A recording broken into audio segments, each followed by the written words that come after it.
Bonjour à tous, je suis ravi de vous retrouver aujourd'hui sur notre chaîne YouTube avec Antoine Barbier pour un secteur que j'ai peu développé sur la chaîne, donc j'espère que ça vous plaira. N'hésitez pas à la fin de la vidéo à liker avec le petit pouce bleu. Alors, de quoi on va parler? Le Ground and Pound, ok? Je voudrais partager avec vous différentes petites choses. Pourquoi? Parce que vous avez deux programmes online que j'ai réalisés, que vous pouvez retrouver sur enerfight.tv. Donc le programme, bien sûr, Jackie Ridavé. Le premier, c'est-à-dire le volume 1, il s'agit de comment débuter le MMA. Et le volume 2, c'est comment progresser le MMA pour les deux volumes après 40 ans, ou en tout cas aux environs de 40 ans. Ok? Je vais partager avec vous mes 18 années d'expérience à enseigner, à progresser, à faire progresser en fait mes élèves et à les amener jusqu'en compétition. Aujourd'hui, donc comme je le disais, le secteur du Grand and Pound. On voit ça de suite. Aujourd'hui, donc, ce que je voulais vous montrer, c'était quelques principes de base. Il ne faut pas paniquer lorsque vous êtes dans cette situation-là. Bien évidemment, votre partenaire va pouvoir aller, venir avec les gens, vous faire perdre l'équilibre, et il ne faut pas paniquer. Première des choses, c'est trouver l'équilibre, justement. Donc, il faut bien gagner. Vos mains, vous n'allez jamais les poser au sol, c'est ce que je vous explique dans le DVD. Et on va essayer de les poser plutôt en sécurité sur le partenaire. Jamais une main devant, jamais une main en arrière, ça pourrait être dangereux pour soi, on pourrait se faire attaquer. Mais on va essayer de les placer sur le partenaire. Alors, sur le partenaire, je vous donne justement, là, c'est ce que je voulais partager avec vous, c'est quelques petites astuces. Souvent, on voit les mains au biceps, et puis la personne, elle arrive, par exemple, à lever le bras et revenir. Et du coup, elle attrape la tête, et on bataille, on enlève, on met vite la main au biceps, et il revient. Et là, on s'essouffle. Il est évident qu'avec quelqu'un qui va être plus jeune, plus costaud, au bout d'un moment, c'est vous qui allez craquer en premier. Alors, il suffit de comprendre juste un truc très simple, c'est au lieu de poser vos mains simplement sur les biceps, vous allez maintenant aller au-delà. Vos mains, dès qu'elles sont au contact du biceps, vous n'avez pas besoin de regarder, les doigts vont aller chercher le sol. Et dès que j'ai le sol, je ramène les mains à moi. Maintenant, mon partenaire, lorsqu'il va vouloir bouger les bras, là, c'est plus compliqué pour lui. Mon objectif, c'est d'avoir les coudes serrés. Si j'ai des coudes serrés à moi, vas-y Antoine. Bon, vous ne l'avez pas vu Antoine, mais il est costaud. Ok? Donc, je ne vous dis pas qu'évidemment, il ne va jamais y arriver, mais vous allez vraiment davantage le solliciter et le fatiguer. Donc, premier petit tips que je voulais partager avec vous, on ne panique pas, les mains jamais au sol, ok? Les mains sur le partenaire et favorablement au niveau des biceps, et vos doigts vont venir toucher le sol pour ramener ici au niveau des biceps. Les coudes, regardez, je les plaque au sol. Ma tête, je vais la mettre au centre pour l'embêter. Et maintenant, je vais partager avec vous un truc ou deux. Ça marche? Ok, donc on rajoute maintenant, tout à l'heure on a parlé de la possibilité pour lui d'enrouler mon bras. Là, mon bras est prisonnier. Donc souvent, quand on démarre et tout, on panique un peu. Et encore une fois, si on est en infériorité d'un point de vue physique, ok, c'est-à-dire si j'ai moins de force, etc., et bien là, on va paniquer et on va plutôt prendre des coups, on va se fatiguer beaucoup, créer à un moment donné l'erreur qu'il ne faut pas, fatale, et là, on se fait renverser ou finaliser, etc. Du coup, très simplement, lorsqu'on est là, il ne faut pas paniquer, il faut mettre la pression sur son partenaire. Je vais avancer sur mon partenaire ou adversaire, d'accord? Bien évidemment, on est en contrôle de l'autre côté, d'accord? Si je ne suis pas en contrôle de l'autre côté, s'il m'a attrapé la tête également, tant qu'à faire, je vais d'abord travailler là-dessus, ok? Donc, quoi qu'il en soit, ce que je fais en premier, ça va être mettre la pression sur lui. Ma main ici, ça ne sert à rien, ça. Attrape fort. Si je fais ça, je vais galérer. Regardez, j'arrive pas. Ok? Par contre, de la même manière, ma main, d'ici, je peux mettre quelques frappes, je descends, je suis le bras, son bras. Je suis son bras. Dès que je suis son bras, j'arrive ici en V-grip, au niveau du coude. Et là, il peut serrer fort. Je vais mettre une pression avec ma tête sur sa tête, sur sa mâchoire. Ma main va pousser vers le ciel et ma tête, elle va aller du côté où c'est ouvert, par là. Boum. Et du coup, je vais pouvoir me relever. D'accord? Donc, là, j'ai enlevé, je ne me précipite pas.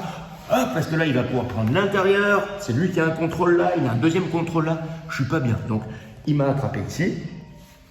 Ok? Qu'est-ce que je fais? Mon V-grip, je pousse la tête, je la tourne du côté où c'est libre. Et là, je prends le centre. Mon coude est serré, fermé contre les côtes flottantes. Je remets la tête et maintenant, je vais libérer ce bras qui est prisonnier. Comment je vais faire? Simplement, mon poids de corps va aller sur le côté. Non pas vers le bras, sinon je l'isole encore plus. Je l'enferme. Je vais aller chercher de l'autre côté. Je peux même lever ici, mettre la pression. Je suis ici en pression, je vais tendre mon bras, ramener mes doigts, la pointe de mes doigts vers mon bassin pour aller chercher mon nombril.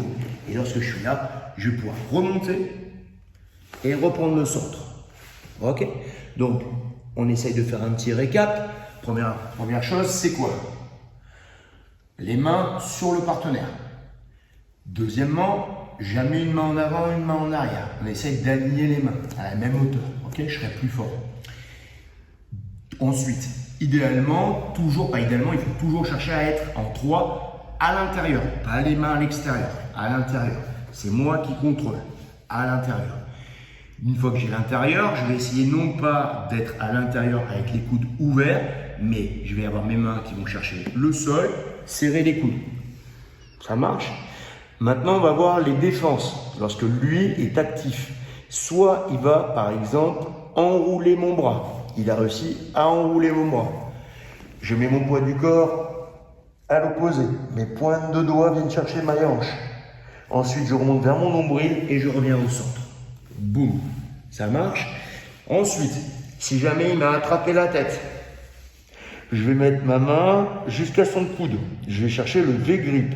Je vais pousser vers lui, pousser sa main également et je vais sortir ma tête du côté opposé. Je peux chercher à pousser ici, remonter et frapper. Il peut bloquer peut-être l'intérieur. S'il bloque l'intérieur, je reviens moi en premier ici. S'il a réussi à enlever cette main, je suis ici. Maintenant, je vais essayer de lui tendre des pièges. Qu'est-ce que je peux faire? Je peux essayer d'ouvrir ici. S'il veut passer à l'intérieur, je vais fermer avant qu'il prenne. Ok, je reprends le centre, j'ouvre. Il vient, je referme. D'ici, je vais pouvoir me redresser, frapper. Il rebloque. Je prends l'intérieur, je ferme. Deuxième piège possible. J'ouvre, il veut passer à l'intérieur, je ferme. Dès que j'ai fermé, je glisse ma main le long de son bras pour aller chercher son poignet. Lorsque j'ai son poignet, je me redresse et je mets tout mon poids du corps sur son poignet. Il est prisonnier. Maintenant, je vais aller chercher avec ma jambe par-dessus, de manière à isoler. Et je vais frapper en grand compte jusqu'à ce que soit il tape, soit l'arbitre intervient, soit il va avoir une attitude de défense qui va permettre pour moi peut-être d'abandonner ceci pour aller bonifier ma position, peut-être par une position de monte ou un passage de demi-garde, etc., etc. Ok, ça marche? Donc j'espère que ça vous a plu. Je vous rappelle que vous pouvez avoir tout ce qui est autour de cela sur mes programmes de volume. Si vous vous intéressez depuis peu au MMA, si vous avez envie de reprendre le sport, le MMA est un sport qui est une discipline énorme, vraiment hyper intéressant. Vous allez avoir les différentes énergies cardiovasculaires qui vont être mis en action. Vous avez tous les secteurs des sports de combat et c'est complet, que ce soit pour peut-être même apprendre tout simplement à se défendre, comme pouvoir le pratiquer en club. Okay, donc 2 volumes. Le premier, c'est comment débuter le MMA après 40 ans. Et le deuxième, comment progresser. Vous avez des circuits training avec la musculation, la préparation physique, des exercices de prophylaxie, donc tout simplement pour éviter de vous blesser également.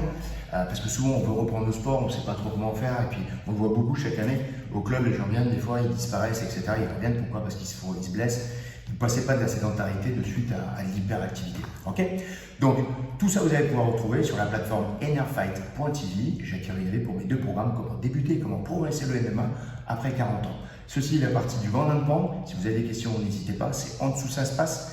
Merci de me donner du support et de la force si ça vous a plu. La seule manière que je le sache, c'est votre petit pouce bleu, vos commentaires et surtout, abonnez-vous à la chaîne. Ok, à très vite. Was.